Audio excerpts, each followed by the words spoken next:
গ্রহণ করা এবং যদি এই বিদ্রোহ দমন করার জন্য সেই অফিসার বা সদস্য কোনো কার্যকর পদক্ষেপ না নেন তাহলে তাকেও এই বিদ্রোহের অ্যাকমপ্লিস হিসাবে ধারণা করে নেওয়া হবে এবং সেও ইকুয়ালি পানিশেবল একটা অফেন্স করেছে বলে আমরা ধরে নিয়ে থাকি।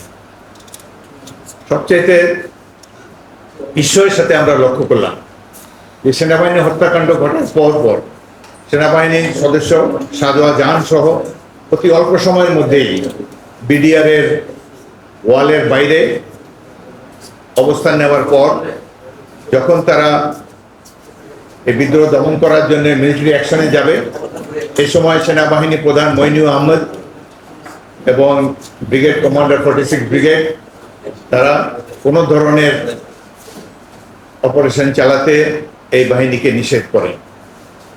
এই হত্যাকাণ্ডের পর প্রধানমন্ত্রীর কর্মকাণ্ড অত্যন্ত রহস্যজনক।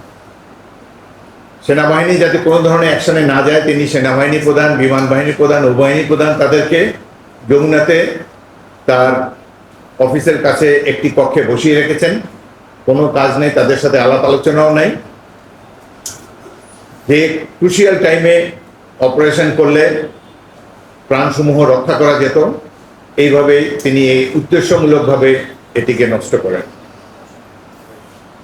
এই হত্যাকাণ্ড যারা ঘটিয়েছে তারা প্রথম দিকে কিছুটা আতঙ্কিত ছিল সেনা অভিযানের ভয়ে, কিন্তু প্রধানমন্ত্রী শেখ হাসিনা যখন তাদেরকে যমুনাতে ডাকেন, ডেকে শেরাটন থেকে খাবার দিয়ে আপ্যায়ন করেন এবং সাথে সাথে অতি অল্প সময়ের মধ্যে একটা সাধারণ ক্ষমা ঘোষণা করেন এবং পৃথিবীর ইতিহাসে যেটি নাই, ডিএডি তৌহিদ যিনি একজন জেসিও তাকে একবারে মেজর জেনারেল পদোন্নতি দিয়ে তাকে বিডিআর বাহিনীর মহাপরিচালক হিসেবে নিয়োগ দেন।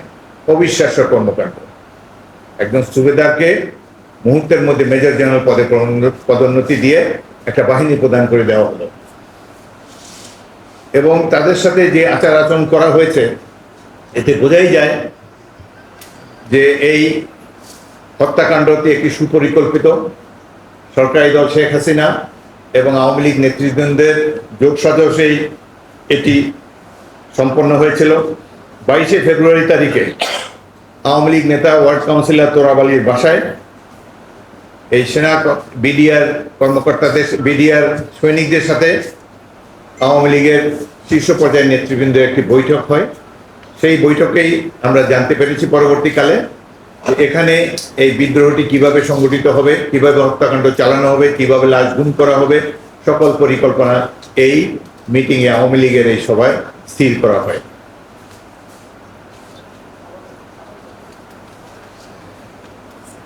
হত্যাকাণ্ড ঘটার পর কয়েকটা কমিশন করা হয়েছে।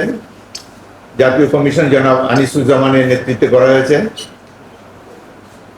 ইনকোয়ারি কমিটি করা হয়েছে, কিন্তু সেটা কোনো কার্যক্রম দেখতে পাইনি। সেনাবাহিনীরও একটি কোর্ট অফ ইনকোয়ারি করা হয়েছে, যার নেতৃত্বে ছিলেন বর্তমান স্বরাষ্ট্র উপদেষ্টা তখনকার লেফটেন্যান্ট জেনারেল জাহাঙ্গীর। তারা প্রায় 700 জন সংশ্লিষ্ট ব্যক্তিদের ইন্টারভিউ নিয়েছিলেন, কিন্তু গুরুত্বপূর্ণ ব্যক্তিরা যেমন শেখ হাসিনা এবং আওয়ামী লীগ নেতৃবৃন্দের বক্তব্য রাখার জন্য আহ্বান জানালেও তারা কোনো বক্তব্য দেননি, যার ফলে জেনারেল জাহাঙ্গীরের সাবমিট করা এই রিপোর্টটি এখনো অন্ধকারেই রয়ে গিয়েছে। বিগত 14টি বছর ধরে আমরা যারা বিএনপি নেতৃবৃন্দ, সাধারণ মানুষ, প্রাক্তন সৈনিকবৃন্দ, আমরা 25শে ফেব্রুয়ারি তারিখে সেনানিবাসে গোরস্থানে গিয়ে প্রতি বছর কবর জিয়ারত করেছি এবং সাংবাদিক সম্মেলনে আমরা এই আশা ব্যক্ত করেছিলাম যে এই হত্যাকাণ্ডের প্রকৃত বিচার হবে এবং যে সকল রিপোর্ট জনগণ জানে না সে সম্পর্কেও আলোকপাত করা হবে। কিন্তু এত বছর ধরে আমাদের সেই প্রত্যাশা বিফলে গিয়েছে।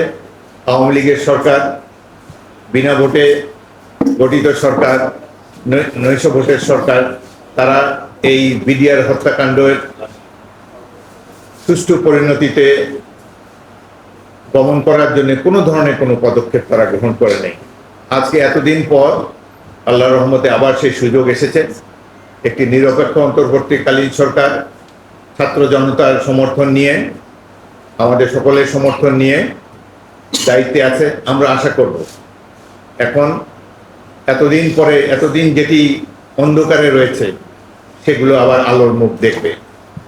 জেনারেল জাহাঙ্গীর নিজে যে তদন্ত কমিটির প্রধান ছিলেন, যেটি প্রকাশ করা যায়নি, তিনি এটি পূর্ণাঙ্গ রূপে আবার প্রকাশ করবেন, যাতে করে এই হত্যাকাণ্ডের পূর্বাপর সকল সংশ্লিষ্ট ঘটনাগুলোর সাথে উপর আলোকপাত করা হবে।